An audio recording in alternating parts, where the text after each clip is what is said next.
Grab your favorite caffeinated beverage and get cozy because you are listening to Mindful as a Mother with Paige Bruce and Lindsay Adams. Do you want to make a podcast?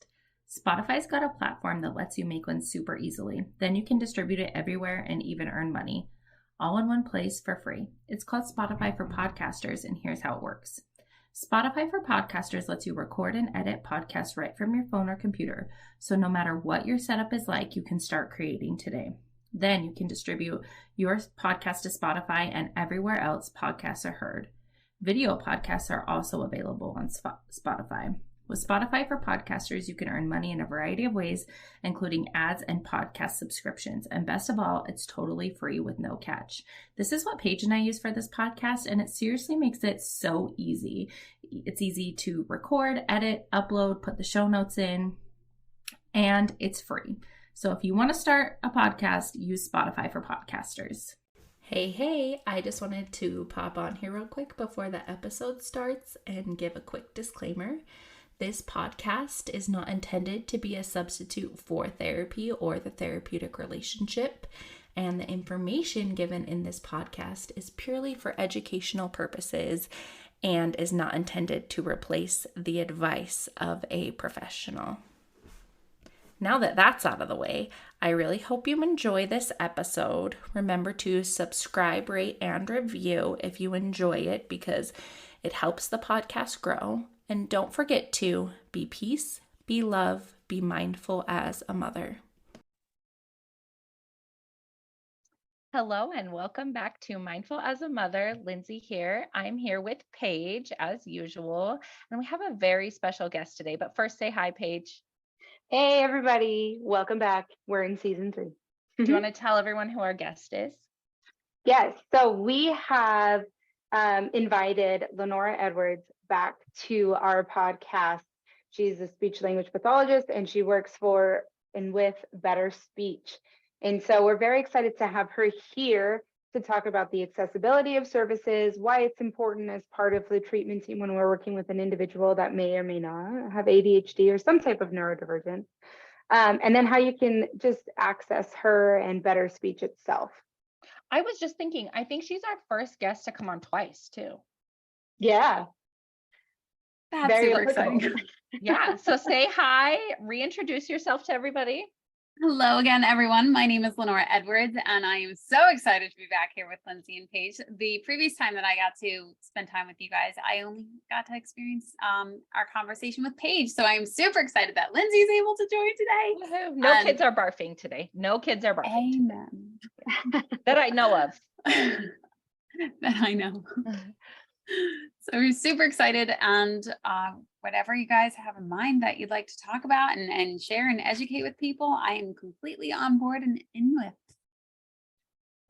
Yeah, I love that. So thank you again for joining us. If you guys are new here and season 3 is your first season, you haven't found us on socials, Lindsay and I are very passionate about the accessibility of resources and that every parent should have access to resources that help them show up to be the parent they want to be. So that's primarily why we have strategically invited several different people onto our podcast this season to talk about the correlation of what they do with what we experience when you have ADHD yourself or you're parenting a child with ADHD, and then how to access them, because sometimes there's a lot of barriers and you need a lot of support in advocating for them. And so with that, I would like to ask you, Lenora, would you say is a relationship between ADHD and speech and language services that you see? There are so many important things here. And I love that your mission is to educate as many people as possible and to share the resources that you have, because we at Better Speech are completely passionate about that very same thing. And I truly feel the more we can educate people and the more we have conversations about it, the more we can normalize talking about it, but also really share each other's experience with it and share that story, because you never know how a story may resonate with somebody and light up completely different perspectives with other families and other individuals. So I love the mission that you are on, full support of it.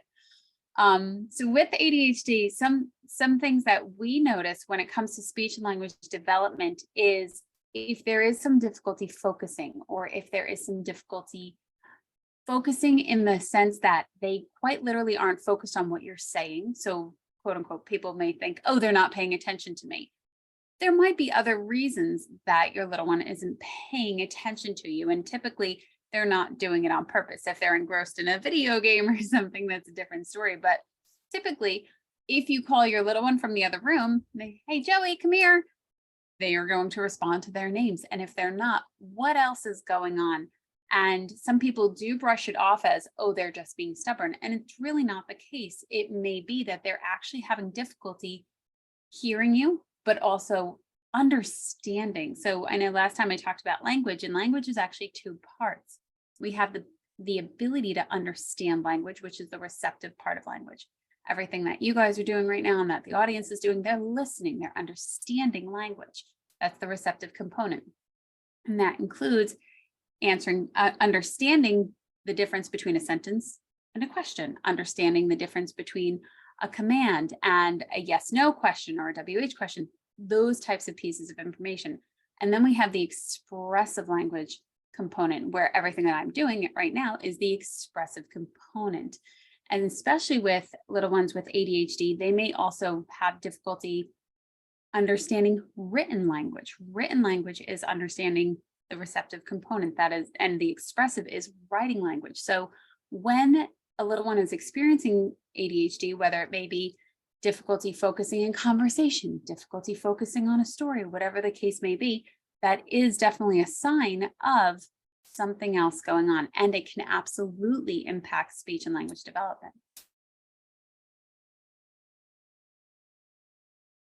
As you were talking, I was just thinking about an experience I had last night with my oldest kiddo, where she was in the other room and I was like putting together our dinner plates, and I was like, hey, da, da, da, da, da, it's time for XYZ, like I asked, move on with my day, move on with making these plates. And like 30 seconds to a minute later, I'm like, hey, it's time. Like, I need you guys, like, I need you in here. It's time.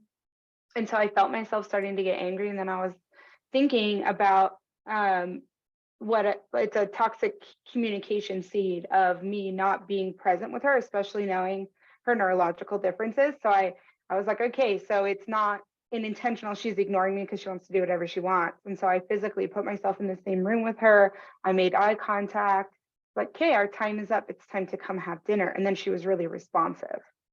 That's awesome. Oh, go ahead. Sorry. No, go right ahead, Lindsay. Oh, I was just going to say, same thing with Sam. My 7-year-old is a very much like, sometimes to get him to be able to focus, to pay attention, you have to like put your hand on his shoulder and like look him directly in the eye. It's not stuff that works really well, just like me hollering from the other room, like, come eat dinner, it's time to get off the tablet, or whatever I'm saying. And I think it's easy as parents, if we don't know that our child has these differences, or if we're not educated about these differences, to get really impatient really quickly. But when you're educated about these things, like, okay, if I do that, it makes things go so much more smoothly. And then there's not the fighting and the power struggle. And you're not thinking that your kid is deliberately not listening to you. Completely. You both said that so amazingly well, to notice that, why isn't somebody listening to me? And that moment of your brain going, hey, wait, I'm saying something important. Why aren't they listening? But to also then recognize, okay, what are the tools that I need to implement so that I can make sure I'm having complete engagement, but also keeping that emotional balance within us to help the children that we're with, or to help the clients that we're with, whatever the case may be. When we can best manage our emotional response, there's such a better response with our little one, because when we start to get, why aren't you doing this? Why aren't you doing that? They're also following our emotion, and their emotions are going to escalate as well. So the fact that we stay calm and we implement okay, let me go through my checklist. Why aren't they hearing me? What's going on? And going in and having that tactile cue of putting your hand on their shoulder and looking them in the face, completely different response, especially because it could have gone one way of a meltdown, or the other way of, oh, I had complete engagement. They understood what I was asking of them, and those techniques worked, especially because then that little one understands these are the techniques that work well for me. I don't respond really well when I'm hearing a lot of shouting. Them absolutely phenomenal things to point out. I think this is a great segue into the next question that I had, which is what would you say is a benefit of understanding the relationship for our kids with ADHD and speech and language? The benefit would be the more that we know. There's so many things that I love about the internet and social media. We have the ability to educate as much as we possibly can. And if we especially look at our technology as a way to empower us rather than to take away that power and kind of dumb us down, when we look at it as a tool that we can learn different techniques. And the great thing is once we learn, we now have knowledge. Once we have knowledge, that knowledge is only so good until it's applied. The fact that we can apply these techniques and we can apply what we learn out in our everyday life is so important, because when we can apply that knowledge and we can go through our checklist, okay, I heard something on Instagram that if my little one isn't listening, I might need to look for some other things. So let me see what else is going on. How often are they listening and how often are they not listening? Is it only when I call them from another room? Is it when there's a tablet involved? Is it when they're sitting and reading? And really starting to look at the clues as to what your little one is doing. And we have these great developmental milestones, and they're phenomenal to use as guidelines. If they're not exactly where they are on that exact day, it's okay. But to still use it as a guideline. Are they able to follow 1-step commands? Are they able to follow 2-step commands as they get a little bit older? 3 and 4-step commands. When you start to add in words like before, after, or do this only after you do that, but then next do this. Once you start to add in those more complex directions, are they following the sequence? Are they able to understand what happens first, what happens second, what happens third? Are they able to understand the storyline, especially when you're reading a story? Do they know what happened to Jack and the Fox? When in that story, once you close that book, are they able to answer questions? Are they able to answer questions as you're going? As you start to really look at your little one and not just jump to the first conclusion of, oh, this must be it, they must not want to listen to me. When you start to look at it and especially take a neutral stance of saying, okay, I see that they can do this. I see that they are having some trouble with this. We can get a better idea of where your little one is, especially when you come to work with a professional and you're coming to that professional saying, I have concerns. Great. What do you have concerns about? Is your little one expressing themselves in full sentences, or are they using pieces of information? Are they using short phrases? So there's really such as, yeah, that's good, versus, yes, I would like that. And it could get more complex, especially when you start to get into past tenses and adjectives and other descriptives. Language is ever evolving, and our little one, as they're growing, their language should be growing. So now if you have your 3-year-old and they're saying something along the lines of the dog is mine, and now you have your 5 and 6-year-old and they're still using those shorter sentences, those are concerns for delayed speech. Are they able to communicate what they want, including their thoughts, what they think about the dog or what they think where they're going? So if you're on a car ride and you're saying, oh, we're going to go to the store, what might you think we'll find at the store? Those complex thoughts, they really are open-ended questions, and their intention is to hear the question, but then to also clearly produce an answer. So when you're concerned about that speech and language development, look at it as a whole and also look at what they can do, but what are they having some difficulty with? That's something. So my son's been in speech therapy since he was like 2. And the school does it now, but that's Awesome. always been really helpful to me as his parent is the guidelines and knowing like, can he follow one-step commands and looking at the developmental milestones? Because I'm the kind of parent who always feels like I need to be like working on something. And it feels like it gives me that thing to like, okay, I know where he is, and maybe he's a little bit behind here or a little ahead here. And like, so I can focus on, the two-step commands at home. And it gives me that like, oh, I'm working on his speech, but it also creates the empathy for me because I'm able to see like, this is an area he struggles because he gets distracted in between step 1 and step 2, or maybe he doesn't fully understand the order I said it in.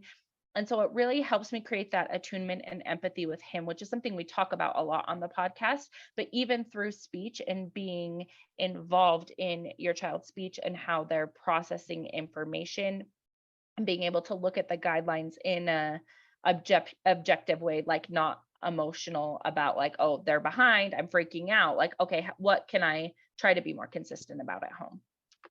I love that. That was so beautifully said. And there's so many things, especially when you're in the home. I love being able to, so with Better Speech, we are an online speech therapy company. And I love that we offer, if you have questions, or if anybody has questions about speech and language development, you can reach out to us at Better Speech, and you can speak with a speech language pathologist for free for 15 minutes and ask your questions and have a better guideline. If you had concerns right now, you would go over to an outpatient clinic or into the school system, and you might wait 3 to 6 months. I roll over at 2 a.m. with lots of questions. The next business day is my friend. So to ask me to wait 6 months is a very long time. But the fact that with Better Speech, we're online and we're in the home. When you can see and work with a professional that's quite literally in your home environment, it's a completely different ballgame, because then we can actually offer more insight and saying, okay, well, where is the task taking place? Let's say you're changing pajamas. Okay, are you doing it in one room that he's getting distracted? If there's a lot of toys in his room, that might really be a difficult challenge for him. So tailor it to how is best for them and say, okay, we're only going to change our clothes in the bathroom where there's much less distraction. Or if you're have an open concept room and somebody's watching TV and they're trying to attend to a meal, those are things that you want to be aware of, because minimizing distractions and creating that supportive environment will allow you to really have more control over the situation, but also really be able to see where those difficulties are. So that way, when you're in another scenario, you can go, oh, you know what? Usually this isn't going on. Let me tailor it to how I can, so that we can have that supportive environment. And it's not in a catering to, but it's setting them up for success. They want to be successful. Children don't naturally want to annoy you. They really are doing their very best. I love that you giggle a little bit. They don't really want to annoy you. When you were talking, it made me think about my daughter who is ADHD. And something that I just had our parent-teacher conference yesterday, and we're working right now really hard on reading fluency and reading comprehension, which I think a lot of times parents don't necessarily associate reading with speech and language skills. I mean, like logically, if I say it, yes, but if someone's like, oh, I'm in speech therapy, it's like, well, reading, right? I didn't think of it anyway. So if you're that parent, you're with me. But it made me think about how her teacher shared that she wrote a summary, but really struggled with beginning, middle, end, and how that is. And I was like, well, that makes sense. And I'm sure I always have this internal fear as a parent that me bringing up her neurodivergence is excusing, right? Like I am excusing or like enabling her to not do her work, which to me isn't the case. But I'm like, okay, that makes sense, because when you are neurodivergent, you have executive function differences. That's what I call them. We're differently wired, so it's neutral. We're not deficit. We're just different. We're differently wired, and being able to create those sequential stories, understand those sequential stories, follow those sequential directions is a very big part of working memory, which exists in the executive function. And if I didn't do what I did, or even had the opportunity to speak with you, I don't know that I would have picked up on that necessarily and been able to understand it completely. And we often go ahead. Well, another one of my questions would be like, what, as a parent who doesn't know a lot about speech and language skills, or who isn't very involved in it, or who maybe isn't a therapist, what are some things that we can look for and be like, oh, these are concerns, so I can contact Better Speech?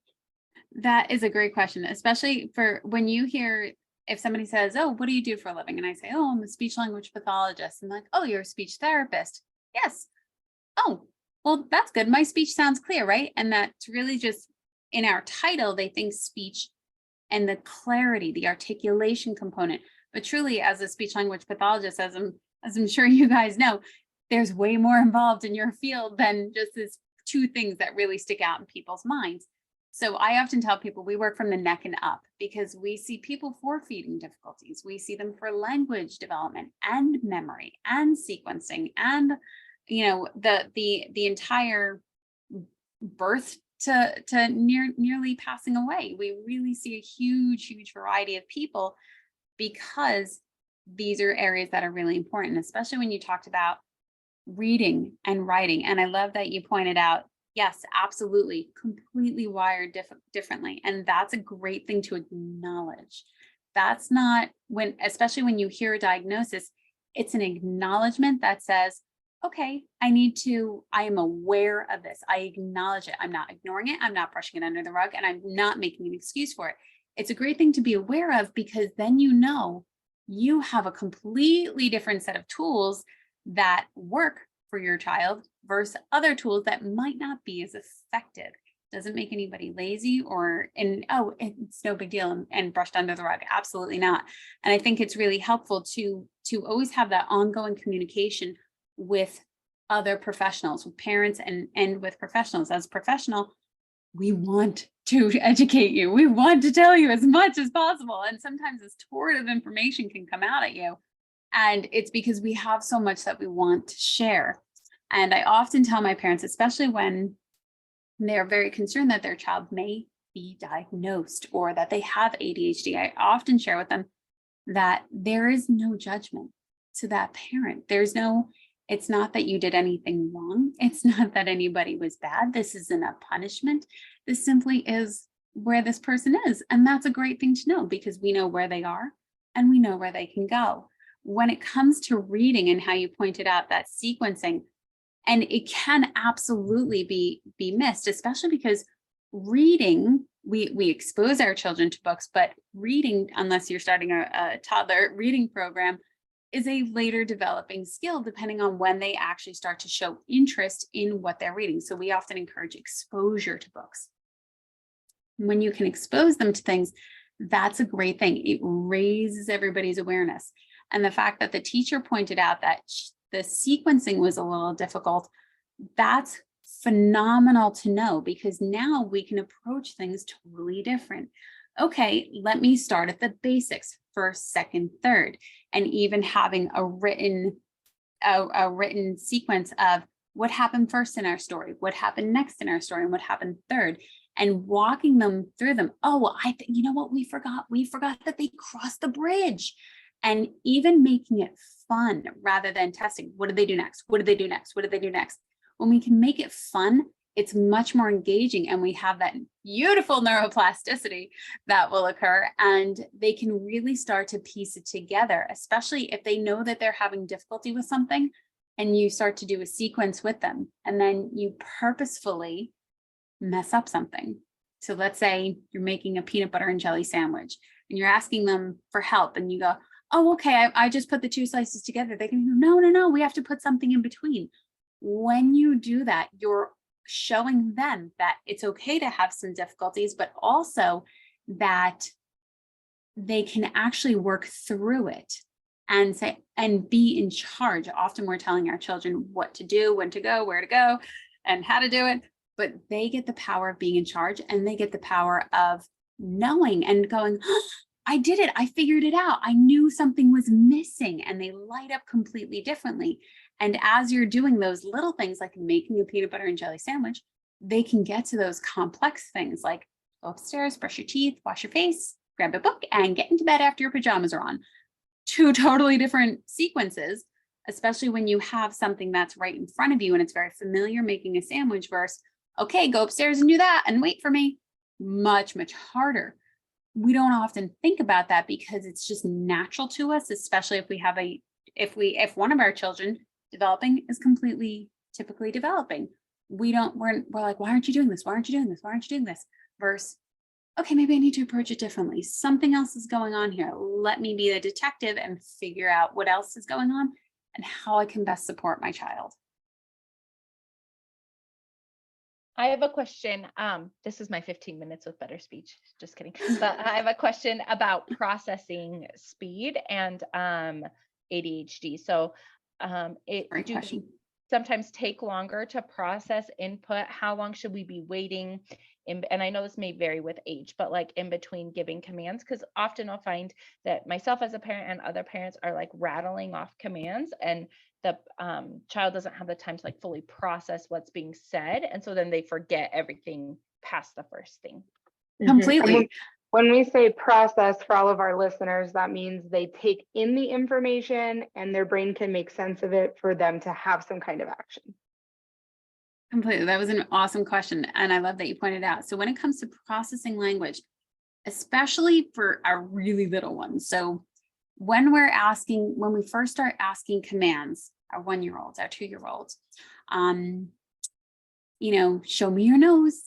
First, show me your nose, show me your nose, show me your nose.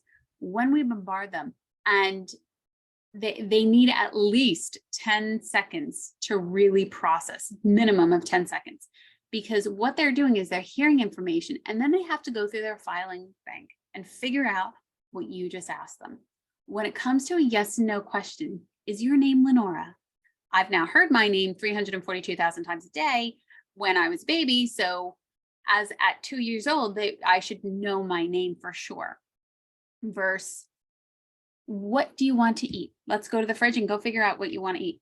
That's a lot harder of a command. They know that they're being asked to eat something, but now we just opened the cannon and said, what? It's WH question. We gave them no specific direction. So they have to go through all their food bank to figure out what they would like to eat. Especially in 2023, we are, as adults, we are already going 10 times faster than children. And then we add caffeine to the mix and the fact that we're running late and everybody's in a hurry. When it comes to your little ones, everything slows down.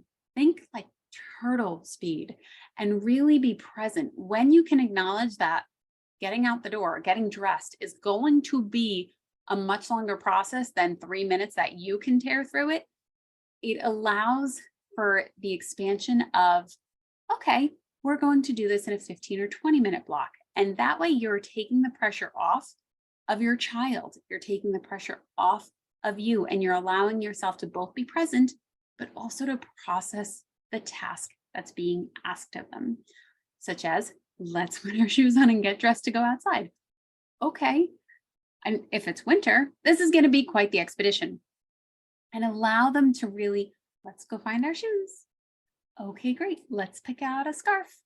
And when you can slow down and acknowledge that you need to go slow, but also slow down your speech. Oftentimes we're going a mile a minute. And especially when we have caffeine, we really need to slow our pace. And when we can slow our pace, as if you were going to be a speaker on a television show and you want to speak clearly and not professionally, but at a different pace, you want to be heard and you want your little one to hear you. So when we can slow down in general and control these factors, such as the time, the rate of my speech, acknowledging that I should be present, and I'm going to let my little one hear me, they will have a better processing experience and understand much more. When we are rushing them, they're now not only trying to figure out what you're asking of them, now they're trying to do it in a hurry. It's a lot of pressure, and the system goes offline, and they have a lot of trouble processing, and then we have a meltdown. So those are definitely the factors to be aware of and that are in your control, especially if your little one is having processing difficulties. I love that. We've talked about this before, and it's probably something we'll continue to discuss throughout this season, but when you have a neurodivergent kiddo, it is not unusual to feel like they are, it takes longer to pick up on stuff. So it's like, oh, this kid next to their same age counterpart this one can follow multi-step directions. Your neurodivergent kiddo is still kind of needing some prompting. So I think that like normalizing that is really important for our listeners. And then I love that you talked about the filing cabinet. So this is a very real skill that we can implement today. Right after you hear this, guys, you can implement speaking slowly. And that's something that we talk about a lot as therapists also, especially if you're working with someone who's experienced any kind of trauma. Speak slowly because of processing. And so you mentioned, like, my name is Lenora, which I love your name, by the way. Thank you. And I know that Right now, back at right? you guys. I can pull it up quick because I've just had the practice and the repetition so many times. And so when I was talking to my kiddo's teacher, who's phenomenal, they all have her best interests at heart. You know, we're all trying to be collaborative. I was saying, like, you know, I tell myself she's not going to go off to college not knowing how to read. Like, we continue meeting her where she's at, and we just continue that consistent, slow, steady progress, because those neural connections in the brain, like we talk about hacking our brain all the time when you have executive differences, right? So it's trying to find a workaround that makes most sense to that kiddo's brain. And so I feel the same way about my daughter, where I'm like, you know, just slow, consistent practice to continue to build those neural connections, and she will gain the skills. But because it's differently wired, we're figuring out a new way, we're beating our own drum, trudging our own path, it's going to take a little bit longer. Completely. You said that beautifully. I think too, as parents, Paige, you might have a similar experience to me. We put so much pressure on ourselves to make sure we're doing all the things for our kids, especially when they are neurodivergent and we feel like maybe we need to do things differently, that sometimes that pressure comes through in the way we're working with our child, and it can then cause that, like, we're not going slow enough because I'm pressuring you to read or to work on this thing, and then it's too much and you shut down and you don't actually work on it or learn anything. So giving yourself the permission to say, like, I'm not going to send my kid to college not reading, right? Like, we're working on it, we're taking those slow, consistent steps, and I can slow myself down because that's about me and my feelings about when they should be reading, not at all about where my child is. Yeah, and it can be really hard to be that middle person when there's expectations, like, let's say, from the school system. The expectation is that they're reading at this level because we have standardized testing and blah, blah, blah, blah, blah.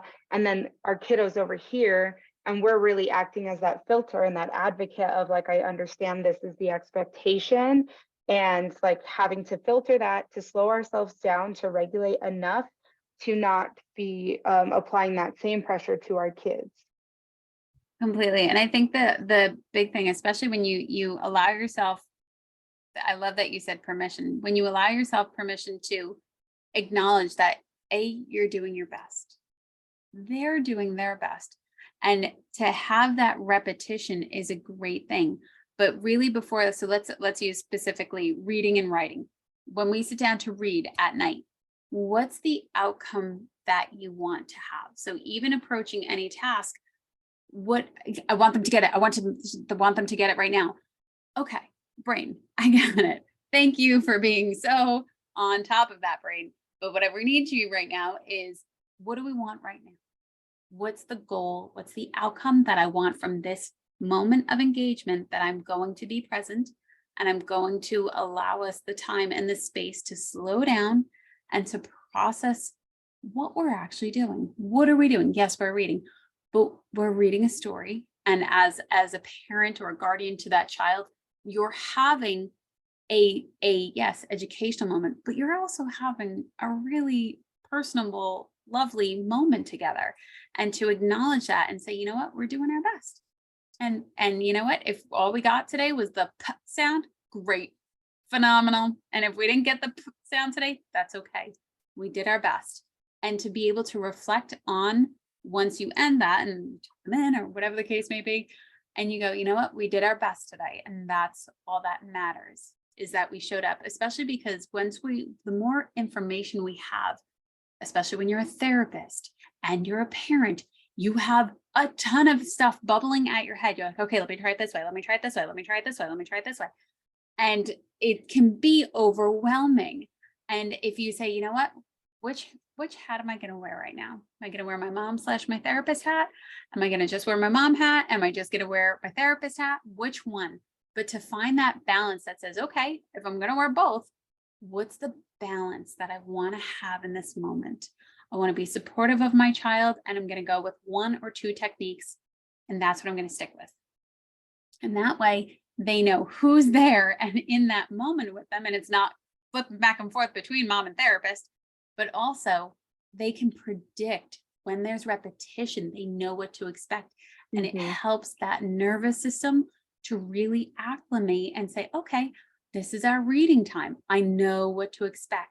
Whereas if they can be stressful at times, they are very wired into that, and they can feel when there's a stressful moment faster than you can, going, something's gonna go right, and they'll take off, and it might be meltdown. So to make it as pleasant of a engagement as possible really, really goes a long way. And saying, you know what, we're just gonna allow the time. We're not rushing for dinner. This isn't this time. This is now the time to really practice our sequencing. And spend whatever amount of time you want on it, and just do your best. They as in their nervous system, but also the other version of you ahead of time, will actually be able to go, that was a great decision. I'm so glad I did that. Yeah. And really trying to train ourselves to slow down is the hard part as parents, right? I think we've talked about that a lot. When I was thinking about the first semester of her schooling, we would get to reading time and she's trying to meet these expectations. It would turn into a total completely dysregulated, where she's screaming and she's sobbing because it feels too hard. And that's, for me as a parent, it took a minute to reflect and realize, like, I want her to have a positive relationship with books and with reading and with literacy. And even though the expectation is that she's doing this right from the school, at this time, like, that's not where we're at. And I can't make that happen, right? Because the nervous system needs to have predictable levels of safety even to learn and to forge those paths. So we mentioned a couple times that there are milestones and guides and things, and I think it's really important for our parents that listen to be aware of those kinds of things, like as a resource, so we can bring up potentially some concerns and seek help. Is there this is a 2-part question, so get ready for sequential directions. Is there a place for us to access a guide or milestones or something as a resource as a parent that we can use to advocate for our kid? And then would you tell us how to find you, where your socials are, the website for Better Speech, what that looks like? Amazing questions. I love the sequencing component. First off, for milestones, my go-to is the board that I'm certified by. So the American Speech Hearing Language Association.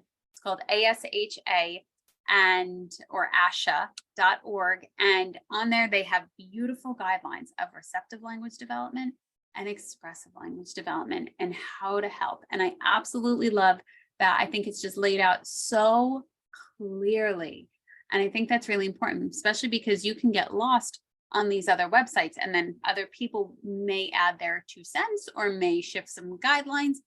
I prefer the one that I was trained with clinically.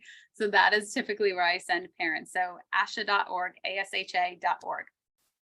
As for Better Speech, you can visit us at betterspeech.com. And there are a ton of resources on there for you, along with this incredible podcast. And that our platform, I'm so proud of our platform because we have been online since long before the pandemic. So we are very comfortable with Zoom. And we also have a phenomenal practice library, especially when you have little ones. And it's so important to make it functional. And I don't know if you guys, I grew up in the 80s and the 90s, and my study time was very, very structured sit down at a table and this is how we study. These days, especially when we have little ones, we can make it so much more interactive because we have technology, and you can make it fun. And there's already speech and language games on our platform at Better Speech, but also you can then include people that are in your home. So your sister can play, or your brother, and grandma you can show them all these cool things that we have on there. And I love that because it really creates a fun learning environment. The more fun you can make things, the more learning will occur and the more enjoyment will occur. And that is a great thing. For social media, we are on Instagram and TikTok and YouTube and Facebook. So if anybody has questions or you would like to leave comments, please head over to our social media And especially if you want us to do videos on something specific, or if you have a specific question, leave it there because we will absolutely reach back out to you with some very helpful information. And last but not least, that 15 free minute consultation. So if you have any concerns, please, please, please reach out to us at Better Speech, and we will do our very best to answer in any and all of your questions and offer you more guidance.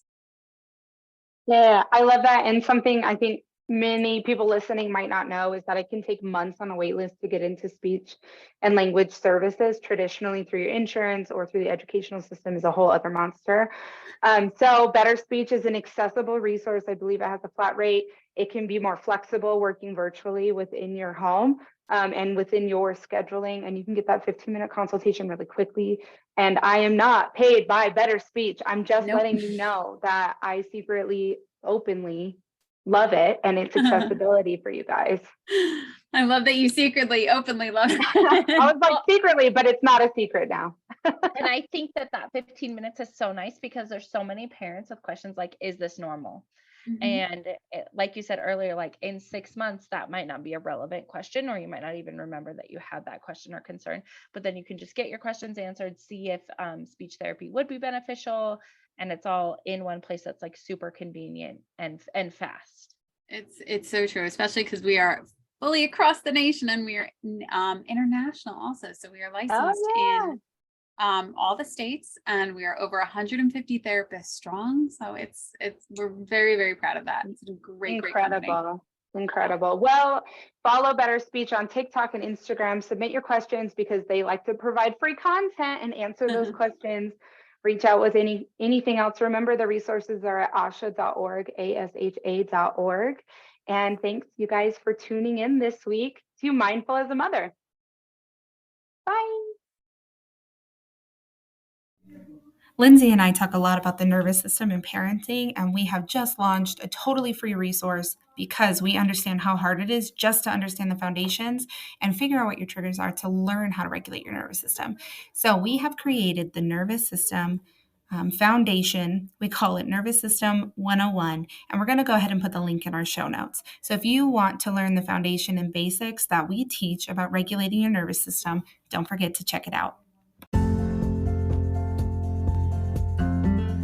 Thanks for coming to Mindful as a Mother podcast. If you'd like more of us and Mindful as a Mother, you can find Paige at Instagram at Parenting with Paige and Lindsay at Linz_Adams LCSW. Find us on TikTok, Instagram, and in our Facebook group, Creating Community and Smashing Parental Stigma, Embracing Mindful Motherhood and Positive Parenting. Thanks so much, and see you next time.